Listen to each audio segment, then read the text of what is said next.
Puji Tuhan, Bapak Ibu yang diberkati oleh Tuhan, keluarga besar GPDI LSD Magelang. Kiranya kasih Tuhan, kebaikan Tuhan tetap menyertai setiap kehidupan kita yang dikasihi oleh Tuhan. Puji Tuhan, pada saat hari ini kita akan kembali merenungkan satu bagian dalam kebenaran firman Tuhan yang saya beri tema belas kasihan. Kita buka di dalam Matius pasal yang ke-12, ayat yang ke-7 dan ayat yang ke-12. Matius pasal yang ke-7 ayat yang Matius pasal yang ke-12 ayat yang ke-7 dan ayat yang ke-12 firman Tuhan saya akan bacakan untuk kita semua. Jika memang kamu mengerti maksud firman ini, yang ku kehendaki ialah belas kasihan dan bukan persembahan. Tentu kamu tidak menghukum orang yang tidak bersalah. Di ayat yang ke-12, bukankah manusia jauh lebih berharga daripada domba? Karena itu boleh berbuat baik pada hari Sabat. Puji Tuhan, Bapak Ibu yang dikasihi oleh Tuhan, belas kasihan adalah perasaan iba atau sedih melihat orang lain menderita. Belas kasihan merupakan sifat Allah yang berhubungan dengan kemurahan Allah yang selalu tertuju kepada manusia. Belas kasihan atau kepedulian adalah emosi manusia yang muncul akibat penderitaan orang lain, lebih kuat daripada empati. Perasaan ini biasanya memunculkan usaha mengurangi penderitaan orang lain. Itu arti dari belas kasihan. Tapi di pasal yang ke-12 ayat yang pertama sampai dengan ayat yang ke-15 ini berbicara perdebatan antara Yesus dan orang Farisi. Firman Tuhan di sana dikatakan bahwa kalau ayat yang pertama sampai dengan ayat yang ke-8, perdebatan mereka itu berbicara tentang hari Sabat, ketika murid-muridnya memetik gandum pada hari Sabat. Dan di ayat ke-9 sampai dengan ayat yang ke-15, ketika Yesus menyembuhkan seorang yang tangannya sakit atau tangannya mati. Bapak Ibu dikasih oleh Tuhan, perdebatan ini perdebatan tentang hari Sabat. Memang hari Sabat berarti perhentian. Dengan kata lain bahwa perhentian dengan tujuan adalah agar manusia dapat beristirahat dan menikmati belas kasih Allah. Hari Sabat disiapkan atau memang masa perhentian bagi manusia setelah 6 hari bekerja dan hari ke-7 harus berhenti untuk menikmati belas kasihan Tuhan. Maka firman Tuhan menjelaskan bahwa berbuat baik atau menolong sesama manusia pada hari Sabat bukan hanya benar melainkan baik. Sabat merupakan kasih karunia Tuhan. Maka justru pada hari Sabat itulah belas kasihan Tuhan harus dinyatakan kepada sesama, bukan malah menabur kedengkian atau kebencian kepada orang lain. Bapak Ibu dikasihi oleh Tuhan, hal ini yang ingin Tuhan jelaskan, yang ingin Yesus jelaskan kepada orang-orang Farisi, bahwa Sabat itu adalah, maka firman Tuhan di ayat yang ke-12 sana katakan, karena itu boleh berbuat baik pada hari Sabat. Karena hari Sabat itu adalah untuk kita menikmati kasih Tuhan, untuk kita menikmati belas kasihan Tuhan. Di ayat yang ke-12 sampai dengan di ayat yang ke-12 sana jelas disampaikan bahwa manusia itu jauh lebih berharga dari segalanya. Maka kita akan belajar di ayat yang pertama sampai dengan ayat yang ke-15 ini dua hal yang diajarkan Yesus tentang belas kasihan. Yang pertama yaitu belas kasih Allah terhadap manusia. Belas kasih Allah terhadap manusia. Di ayat tadi saya sudah bacakan di ayat yang ke-7, ayat yang pertama sampai dengan ayat yang ke-8 ini berbicara tentang bagaimana murid-murid Tuhan Yesus dia memetik gandum. Karena saya katakan di ayat yang pertama, pada waktu itu pada hari Sabat Yesus berjalan di ladang gandum. Karena para murid-muridnya memetik bulir gandum dan memakannya. Melihat itu berkatalah orang Farisi kepadanya, lihatlah murid-muridmu berbuat sesuatu yang tidak diperbolehkan pada hari Sabat. Bapak Ibu yang dikasihi oleh Tuhan, murid-murid Tuhan Yesus dia memetik gandum. Yang dilakukan oleh Yesus adalah membela. Yang dilakukan oleh Yesus adalah membela atau membiarkan atau mengizinkan murid-muridnya memetik gandum. Bapak Ibu yang dikasihi oleh Tuhan, Bahkan di ayat yang ketujuh ada penjelasan, di ayat yang ketiga ada penjelasan di sana dikatakan, tetapi jawab Yesus kepada mereka, tidakkah kamu baca apa yang dilakukan Daud ketika ia dan mereka mengikutinya lapar? Kita bisa lihat kisahnya itu di dalam 1 Samuel, bagaimana Daud juga memakan ketika dia lapar, dia memakan sesuatu dan memakan makanan yang seharusnya diserahkan kepada imam-imam, dan firman Tuhan dia menganggap itu hal yang benar. Bapak Ibu dikasih oleh Tuhan, Tuhan tahu setiap kebutuhan kita sebagai anak-anak Tuhan. Belas kasihan Tuhan mengizinkan murid-muridnya untuk memetik gandum atau untuk memakan gandum pada hari Sabat. Begitu juga dalam setiap kehidupan kita. Bapak Ibu dikasih oleh Tuhan, belas kasihan Tuhan juga berlaku dalam setiap kehidupan kita. Matius pasal yang ke-6 ayat yang ke-25 di sana dijelaskan.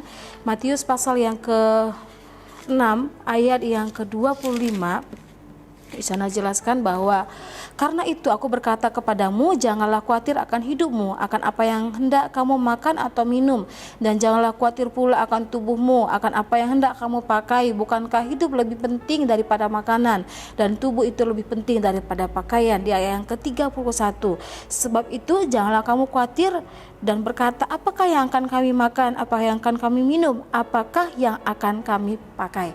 Puji Tuhan, di sana dijelaskan bahwa Tuhan tahu setiap kebutuhan, setiap keperluan anak-anak Tuhan. Maka dijelaskan, Yesus menyampaikan bahwa janganlah kamu khawatir tentang apa yang kamu makan, tentang apa yang akan kamu pakai. Janganlah kamu khawatir tentang hari esok. Yang Tuhan kehendaki adalah di ayat yang ke-33. Tetap dalam Matius pasal yang ke-6 ayat yang ke-33. Tetapi carilah dahulu kerajaan Allah dan kebenarannya, maka semuanya itu akan ditambahkan kepadamu. Sebab itu janganlah kamu khawatir akan hari besok, karena hari besok mempunyai kesusahannya sendiri. Kesusahan sehari cukuplah untuk sehari. Firman Tuhan menjelaskan bahwa jangan khawatir akan hari esok, akan apa yang kamu makan, akan apa yang kamu pakai, karena Tuhan tahu itu kita butuhkan. Dan Tuhan tahu bahwa murid-muridnya kelaparan, murid-muridnya memetik gandum pada hari Sabat untuk dimakan, karena Tuhan memandang manusia itu berharga. Karena Tuhan mengasihi setiap anak-anak Tuhan. Yang kedua, yaitu menyembuhkan pada hari Sabat. Kita kembali ke dalam Matius pasal yang ke-12. Sana dikatakan Matius pasal yang ke-12 ayat yang ke-11 sampai dengan ayat yang ke-12. Saya tadi sudah bacakan di ayat yang ke-12 bahwa manusia jauh lebih berharga dari domba, dan Tuhan sangat mengasihi manusia. Dan Tuhan sangat mengasihi manusia. Bahkan sana katakan kalau domba yang terjatuh pada hari Sabat saja pasti dicari dan diselamatkan, apalagi manusia. Apalagi manusia. Dan ketika itu firman Tuhan menjelaskan ada satu orang yang membutuhkan kesembuhan. Dan ketika Yesus bertanya kepada orang Farisi, mereka tetap berkata bahwa melakukan pekerjaan pada hari Sabat itu salah. Bahkan firman Tuhan menjelaskan bahwa kasih Allah yang mengasihi kita, memandang manusia itu semua berharga. Jadi untuk menyatakan belas kasihan tidak bukan untuk melihat keadaan, tetapi kapan saja kita bisa berbuat baik kepada orang-orang, kita bisa berbuat baik atau menolong seseorang.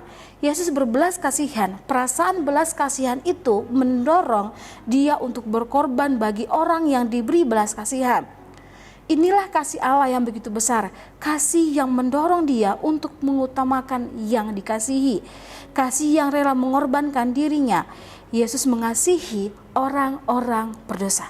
Karena kasih itulah Yesus rela mati di salib. Supaya apa? Saya dan Bapak Ibu sekalian mendapatkan kehidupan yang kekal. Karena apa? Belas kasihan Tuhan. Karena apa? Dia mengasihi kita. Kita yang berdosa, kita yang sakit disembuhkan, kita yang berdosa diselamatkan asal percaya kepada Tuhan. Dan ketika itu firman Tuhan menjelaskan seseorang ini membutuhkan pertolongan, membutuhkan mujizat.